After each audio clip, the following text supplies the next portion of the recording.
Bonjour, dans cette vidéo, nous allons voir une application de l'association de deux lentilles minces, qui est le microscope. Nous allons pouvoir également calculer son grossissement commercial.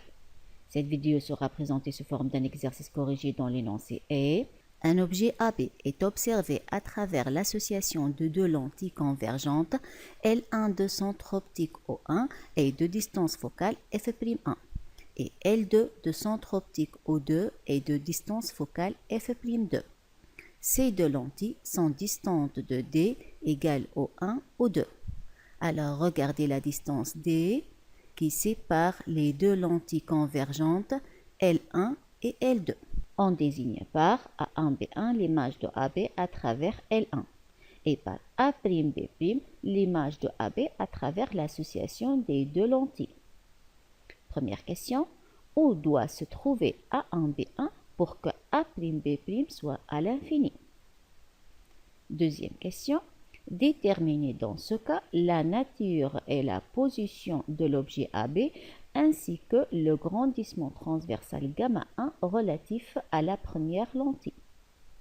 On donne f'1 égale 6 mm, f'2 égale 24 mm et grand D égale 150 mm. Troisièmement, déduire la taille de l'objet sachant que A1B1 a une taille de 0,6 mm.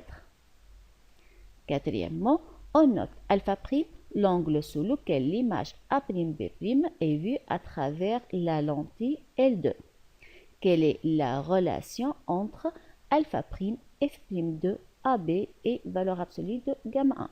Cinquièmement, établir la relation entre le grossissement G de l'association de ces deux lentilles et le grandissement ou bien la valeur absolue du grandissement gamma 1, puis l'évaluer. Sixièmement, en déduire l'instrument optique équivalent à cette association de lentilles. Alors, je vais commencer par un rappel. Premièrement, pour qu'une lentille mince soit approximativement stigmatique, c'est-à-dire elle donne de chaque point objet une image presque ponctuelle, on doit travailler dans les conditions de Gauss. C'est-à-dire les objets doivent être de faible dimension, très proches de l'axe optique et ne considérer que les rayons peu inclinés par rapport à l'axe optique.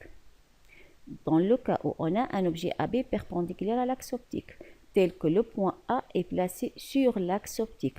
Pour construire l'image de AB, il suffit de déterminer ou bien de construire l'image du point B. Et pour déterminer l'image du point B, il suffit de tracer la marche de deux rayons lumineux issus du point B. Et ainsi, on trouve le point B1 image de B et par projection orthogonale sur l'axe optique, on trouve le point A1 image de A à travers cette lentille. Et on dit que L1 a donné de AB l'image A1B1. Dans le cas maintenant où l'objet AB est placé dans le plan focal objet de la lentille, donc on a dans ce cas F est confondu avec A, l'image va être rejetée à l'infini. Cette image est vue par un œil normal, c'est-à-dire sans défaut, sans accommodation. Et pour mieux comprendre le phénomène d'accommodation, je vais vous laisser ce lien dans la boîte de description ci-dessous. Maintenant, lorsqu'un objet est placé devant l'association de deux lentilles, cette association de deux lentilles, cet ensemble de lentilles va donner de cet objet AB une image A'B'. Et sa construction s'effectue de la façon suivante. On cherche l'image A1B1 à travers la première lentille. Donc, comme on a montré avant, donc on va construire l'image de AB en traçant la marche de deux rayons lumineux issus de B. Et on trouve A1B1. A1B1 maintenant va jouer le rôle d'un objet pour la deuxième lentille. Cette deuxième lentille va donner alors de A1B1 l'image A'B'.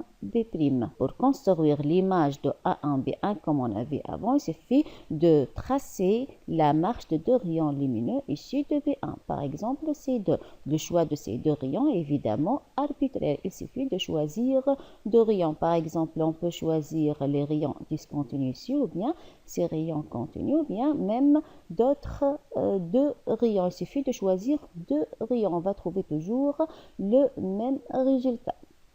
Donc, remarquez que A'B', c'est l'image de A1, B1 à travers L2, mais aussi à travers le système optique formé par l'association des deux lentilles L1 et L2. Revenons maintenant à notre exercice et commençons par la première question qui nous demande la position de A1, B1 pour que l'image A'B' soit à l'infini. Alors, A'B' est l'image de A1, B1 à travers L2. Et pour que l'image A'B' soit à l'infini, d'après ce qu'on a fait dans le rappel, il faut que A1B1 soit placé dans le plan focal objet de L2, c'est-à-dire A1 soit confondu avec F2. Alors j'ai représenté l'objet A1B1 orienté vers le bas. J'aurais pu le représenter orienté vers le haut, mais comme vous allez le voir après, parce que c'est une image renversée de AB à travers L1, et j'ai considéré AB orienté vers le haut. Bien, dans ce cas, l'œil d'un observateur va voir sans accommodation, et on peut dire que la mesure algébrique O2 A1 égale à la mesure algébrique O2 F2. La deuxième question nous demande de déterminer la nature et la position de l'objet AB ainsi que le grandissement transversal gamma 1 relatif à la première lentille. Je vais commencer par la nature et la position de l'objet AB. Or, d'après l'énoncé de l'exercice, L1 donne de AB l'image A1B1. Donc, les points A et A1 sont des points conjugués. Et on peut écrire la relation de conjugaison relative à la lentille L1 de la façon suivante. 1 sur la mesure algébrique O1 F'1 égale 1 sur la mesure algébrique O1 A1 moins 1 sur la mesure algébrique O1A. A1 étant l'image de A à travers la lentille L1 et O1 F'1 étant la distance focale pour L1. Analysons maintenant cette relation de conjugaison. Il nous demande de déterminer la position de l'objet, c'est-à-dire la mesure algébrique O1A. Est-ce qu'on connaît la mesure algébrique O1 F'1? Oui, la mesure algébrique de O1 F'1 n'est autre que la distance focale de la première lentille. Maintenant, est-ce qu'on connaît la mesure algébrique O1A1? Non, mais on peut la retrouver facilement. Il suffit de faire la relation de Charles en intercalant le point O2. Donc, la mesure algébrique O1 A1 égale la mesure algébrique O1 O2 plus la mesure algébrique O2 A1. Il ne faut pas oublier que la lumière se propage de gauche à droite. Le sens de propagation de la lumière, c'est le sens positif. Donc, la mesure algébrique O1 O2, c'est positive et c'est 150 mm. Plus O2 A1, la mesure algébrique O2 A1 n'est autre que, d'après la première question, la mesure algébrique O2 F2. Donc, passons à l'application numérique. La mesure algébrique de O1 A1 égale 150 mm plus O2 F2, c'est moins la distance focale, c'est moins 24 mm. Soit alors la mesure algébrique O1 A1 égale à 126 mm.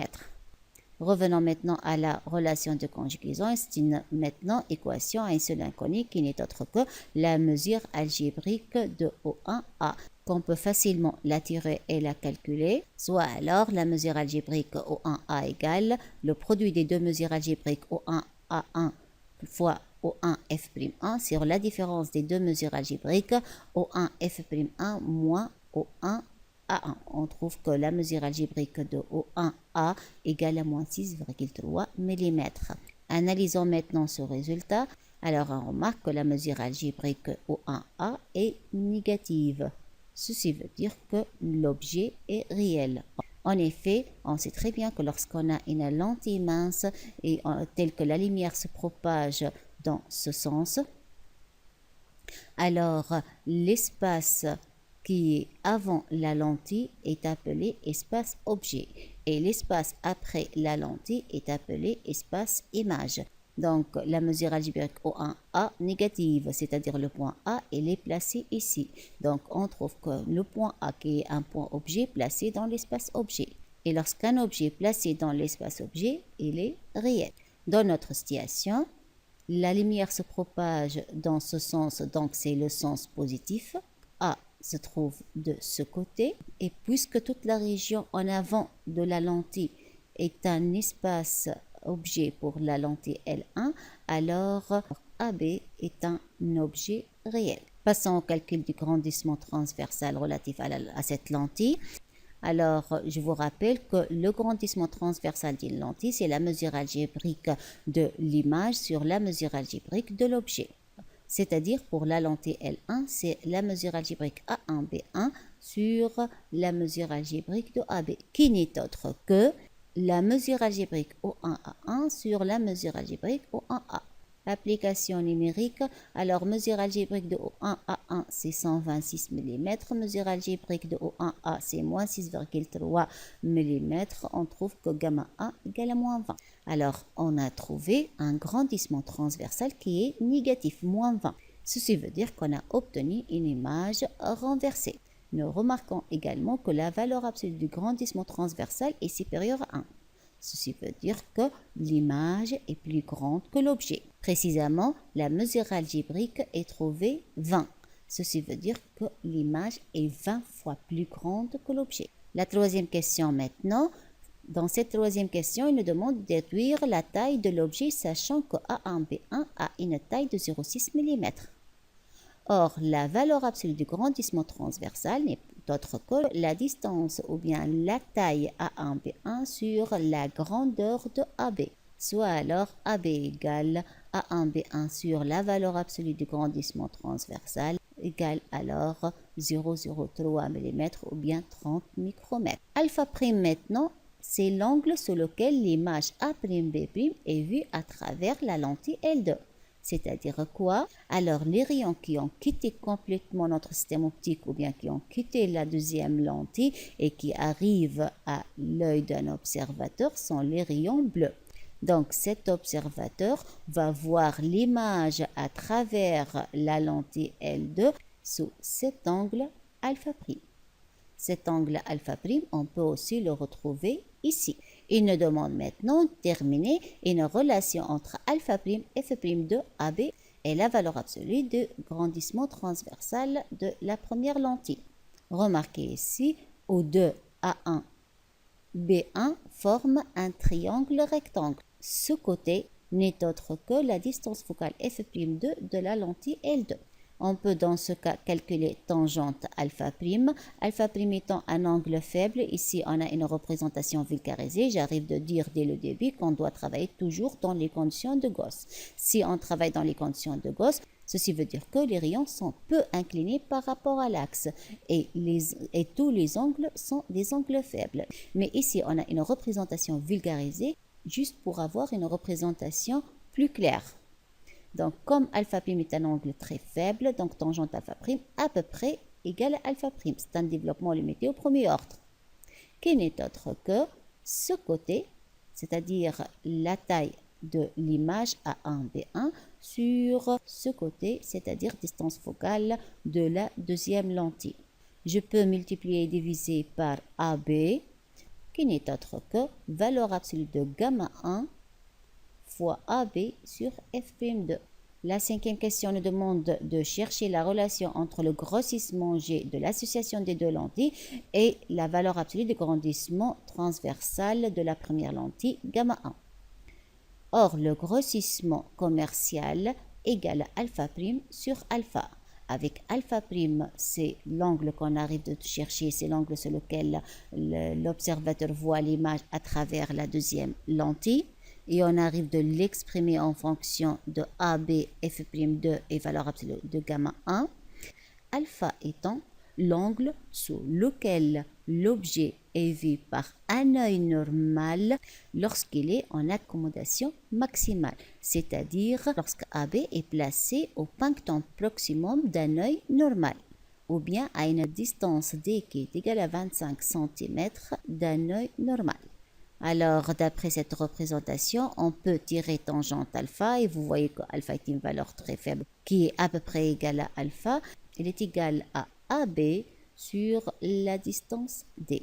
Le grossissement égale alors donc alpha prime sur alpha. Je remplace alpha prime et alpha par leur expression. Je simplifie par AB et je trouve valeur absolue de gamma fois D sur f'2. Application numérique, donc valeur absolue de gamma 1 vaut 20 la distance D, c'est 25 cm ou bien 0,25 m. Sur la distance focale de la deuxième lentille, 24 mm ou bien 0,024 m, soit alors un grossissement de 208,33. Cette association de lentilles convergentes placées de cette façon est caractérisée par ces distances focales sont donc équivalentes à un microscope. Il s'agit donc d'un microscope, puisque l'observateur arrive à visualiser l'image A'B' de l'objet AB qui est de taille 30 micromètres à travers cet instrument d'une façon beaucoup plus agrandie. Alors, je vais m'arrêter à ce niveau et à la prochaine. Merci.